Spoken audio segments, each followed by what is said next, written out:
नमस्ते मम्मी जी। कल रात क्या आप सब लोग कहीं बाहर गए हुए थे? अपनी आवाज में जरा सी मिठास लाते हुए निशा बोली।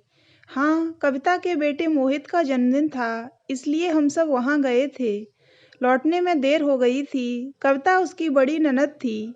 मोहित के जन्मदिन की पार्टी में उसे बुलाया ही नहीं गया। इस विचार ने उसके मूड को और भी ज्यादा खराब कर दिया। मम्मी रवि से बात करा दीजिए। निशा ने जानबूझकर रूखापन दिखाते हुए पार्टी के बारे में कुछ भी नहीं पूछा और अपने पति रवि से बात करने की इच्छा जाहिर की। रवि तो बाजार गया है, उससे कुछ कहना हो तो बता दो। मुझे ऑफिस में फ़ोन करने को कहिएगा। अच्छा मम्मी, मैं फ़ोन रखती हूँ। नमस्ते। सुखी रहो बहू। सुमित्रा का आशीर्वाद सुनकर निशा ने बुरा सा मुंह बनाया और फ़ोन रख दिया। बुढ़िया ने यह भी नहीं पूछा कि मैं कैसी हूँ। गुस्से में बड़बड़ाती निशा अपना पर्स उठाने के लिए बेडरूम की तरफ चल पड़ी। करियर के हिसाब से आज का दिन निशा के लिए बहुत महत्वपूर्ण व खुशी से भरा था। वह टीम लीडर बन गई थी। यह समाचार उसे कल ऑफिस बंद होने से कुछ ही मिनट पहले मिला था, इसलिए इस खुशी को वह अपने सहकर्मियों के साथ नहीं बांट सकी थी। ऑफिस में निशा के कदम रखते ही उसे मुबारकबाद देने वालों की भीड़ लग गई। अपने नए केबिन में टीम लीडर की कुर्सी पर बैठते हुए निशा खुशी से फूली नहीं समाई। रवि का फोन उसके पास 11 बजे के करीब आया। उस समय वह अपने काम में बहुत ज़्यादा व्यस्त थी। रवि, तुम्हें एक बढ़िया खबर सुनाती हूँ। निशा ने उत्साही अंदाज में बात शुरू की। तुम्हारा प्रमोशन हो गया है ना? तुम्हें कैसे पता चला? निशा हैरान हो उठी। तुम्हारी आवाज़ की खुशी से मैंने अंदाजा लगाया निशा। मैं टीम लीडर बन गई हूँ रवि। अब मेरी तनख्वाह 35,000 रुपये हो गई है। गाड़ी भी मिल गई है। अब तो पार्टी हो जाए। श्योर। पार्टी कहाँ लोगे? कहीं बाहर नहीं, तुम शाम को घर आ जाओ। मम्मी और सीमा तुम्हारी मनपसंद चीजें बना कर रखेंगी। रवि का प्रस्ताव सुनकर निशा का उत्साह ठंडा पड़ गया और उसने नाराज लहजे में कहा, घर में पार्टी का माहौल कभी नहीं बन सकता रवि। तुम मिलो ना शाम को मुझसे। हमारा मिलना तो शनिवार रविवार को ही होता है निशा। मेरी खुशी की खातिर क्या तुम आज नहीं आ सकते हो? नाराज होकर निशा, तुम अपना मूड खराब मत करो। शनिवार को 3 दिन बाद मिल ही रहे हैं, तब बढ़िया सी पार्टी ले लूंगा। तुम भी रवि, कैसे भुलक्कड़ हो। शनिवार को मैं मेरठ जाऊंगी। तुम्हारी जैसी व्यस्त महिला को अपनी भाई की शादी याद है? यह वाकई कमाल की बात है। मुझे ताना मार रहे हो? निशा चिढ़कर बोली। सॉरी, मैंने तो मजाक किया था। अच्छा यह बताओ कि मेरठ रविवार की सुबह तक पहुंच जाओगे ना? आप हुक्म करें, साले साहब के लिए जान भी हाजिर है मैडम। घर से और कौन कौन आएगा? तुम जिसे कहो ले आएंगे, जिसे कहो छोड़ आएंगे। वैसे तुम शनिवार की रात को पहुंचोगी, इस बात से नवीन या तुम्हारे मम्मी डैडी नाराज तो नहीं होंगे? मुझे अपने जूनियर्स को ट्रेनिंग देनी है। मैं चाह कर भी पहले नहीं निकल सकती हूँ। सही कह रही हो तुम। भाई की शादी के चक्कर में इंसान को अपनी ड्यूटी को नज़रअंदाज नहीं करना चाहिए। तुम कभी मेरी भावनाओं को नहीं समझ सके। निशा फिर चिढ़ उठी। मैं अपने करियर को बड़ी गंभीरता से लेती हूँ रवि। निशा, मैं फ़ोन रखता हूँ। आज तुम मेरे मजाक को सहन करने के मूड में नहीं हो। Okay bye. रवि और निशा ने एमबीए साथ साथ एक ही कॉलेज से की थी। दोनों के बीच प्यार का बीज भी उन्हीं दिनों में अंकुरित हुआ। रवि ने बैंक में पीओ की परीक्षा पास करके नौकरी पा ली और निशा ने बहुराष्ट्रीय कंपनी में। करीब 2 साल पहले दोनों ने घर वालों की रजामंदी से प्रेम विवाह कर लिया। दुल्हन बनकर निशा रवि के परिवार में आ गई।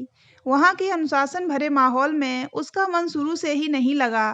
टोका टाकी के अलावा उसे एक बात और खलती थी। दोनों अच्छा कमाते हुए भी भविष्य के लिए कुछ बचा नहीं पाते थे। उन दोनों की ज़्यादा कमाई होने के कारण हर जिम्मेदारी निभाने का आर्थिक बोझ उनके ही कंधों पर था। निशा इन बातों को लेकर चिढ़ती तो रवि उसे प्यार से समझाता। हम दोनों बड़े भैया व पिताजी से ज़्यादा समर्थ हैं, इसलिए इन जिम्मेदारियों को हमें बोझ नहीं समझना चाहिए। अगर हम सबकी खुशियों और घर की समृद्धि को बढ़ा नहीं सकते हैं, तो हमारे ज़्यादा कमाने का फ़ायदा क्या हुआ? मैडम, पैसा उपयोग करने के लिए होता है, सिर्फ जोड़ने के लिए नहीं। एक साथ मिलजुल कर हंसी खुशी से रहने में ही फायदा है निशा। सबसे अलग थलग होकर अमीर बनने में कोई मजा नहीं है। निशा कभी भी रवि के इस नज़रिए से सहमत नहीं हुई। ससुराल में उसे अपना दम घुटता सा लगता। किसी का व्यवहार उसके प्रति खराब नहीं था, पर वह उस घर में असंतोष व शिकायत के भाव से रहती। उसका व रवि का शोषण हो रहा है, यह विचार उसे तनावग्रस्त बनाए रखता। निशा को जब कंपनी से 2 बेडरूम वाला फ्लैट मिलने की सुविधा मिली, तो उसने ससुराल छोड़कर वहां जाने को फौरन हाँ कर दी। अपना फैसला लेने से पहले उसने रवि से विचार विमर्श भी नहीं किया, क्योंकि उसे पति के मना कर देने का डर था। फ्लैट में अलग जाकर रहने के लिए रवि बिल्कुल तैयार नहीं हुआ। वह बार बार निशा से यही सवाल पूछता कि घर से अलग होने का हमारे पास कोई खास कारण नहीं है, फिर हम ऐसा क्यों करें?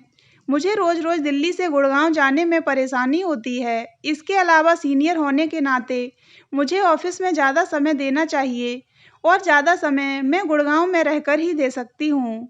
निशा की ऐसी दलीलों का रवि पर कोई प्रभाव नहीं पड़ा था। अंततः निशा ने अपनी जिद पूरी की और कंपनी के फ्लैट में रहने चली गई। उसके इस कदम का विरोध मायके और ससुराल दोनों जगह हुआ, पर उसने किसी की बात नहीं सुनी। रवि की नाराजगी, उदासी को अनदेखा कर निशा गुड़गांव रहने चली गई। रवि सप्ताह में 2 दिन उसके साथ गुजारता। निशा कभी कभार अपने ससुराल वालों से मिलने आती।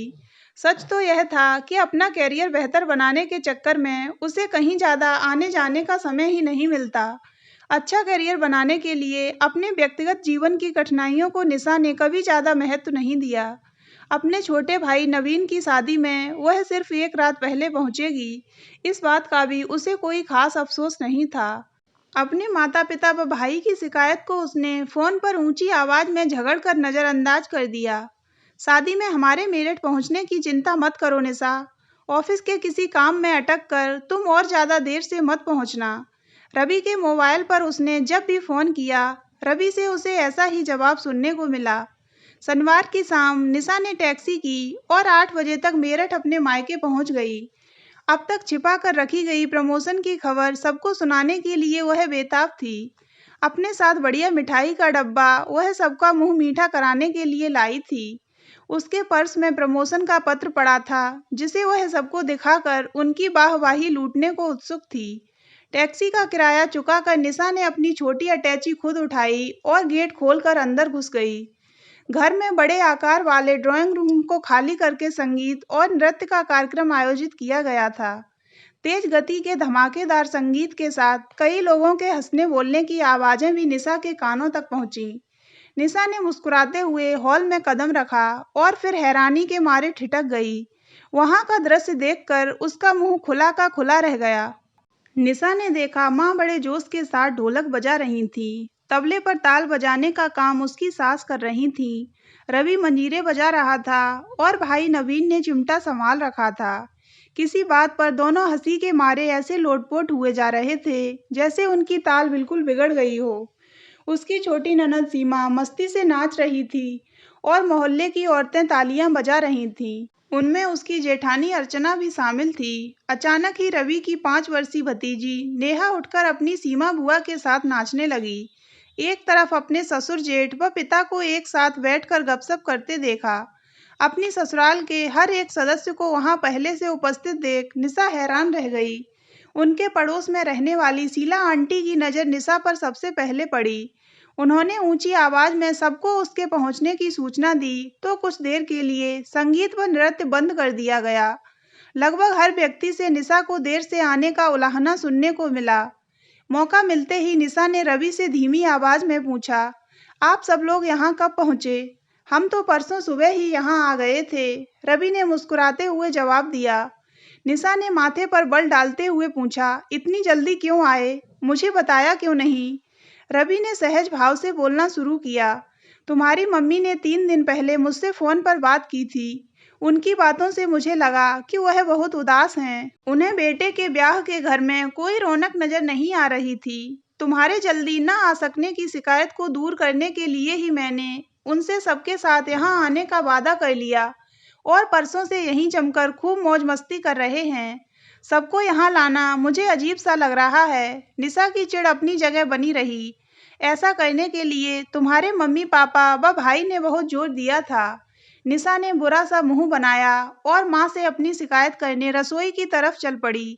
माँ बेटी की शिकायत सुनते ही उत्तेजित लहजे में बोली, तेरी ससुराल वालों के कारण ही यह घर शादी का घर लग रहा है। तू तो अपने काम की दीवानी बनकर रह गई है।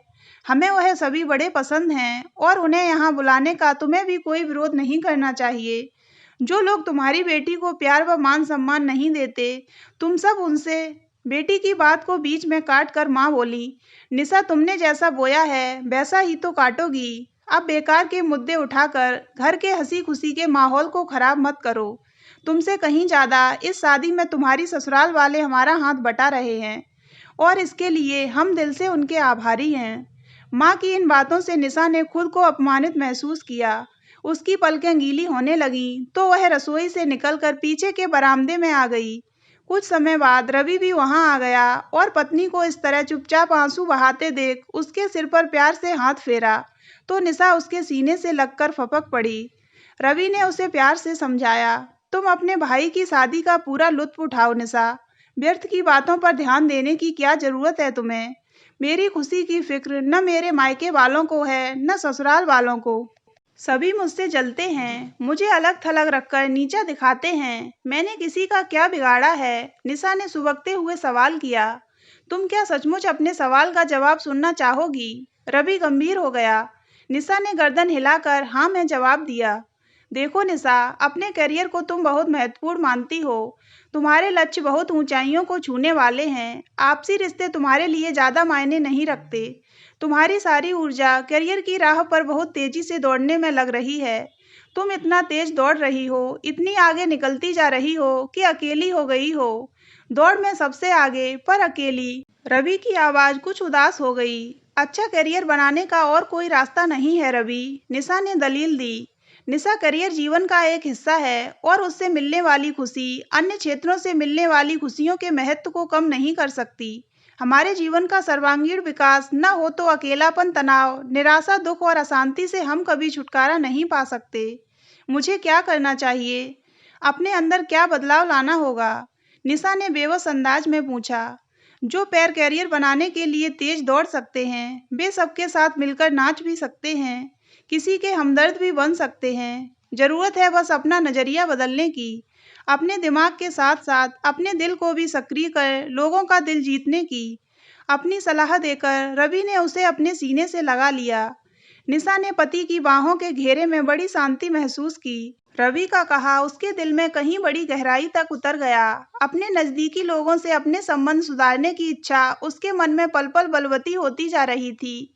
मैं बहुत दिनों से मस्त होकर नाची नहीं हूँ, आज कर दूं जबरदस्त धूम धड़ाका यहाँ। निशा की मुस्कुराहट रवि को बहुत ताजा व आकर्षक लगी। रवि ने प्यार से उसका माथा चूमा और हाथ पकड़कर हॉल की तरफ चल दिया।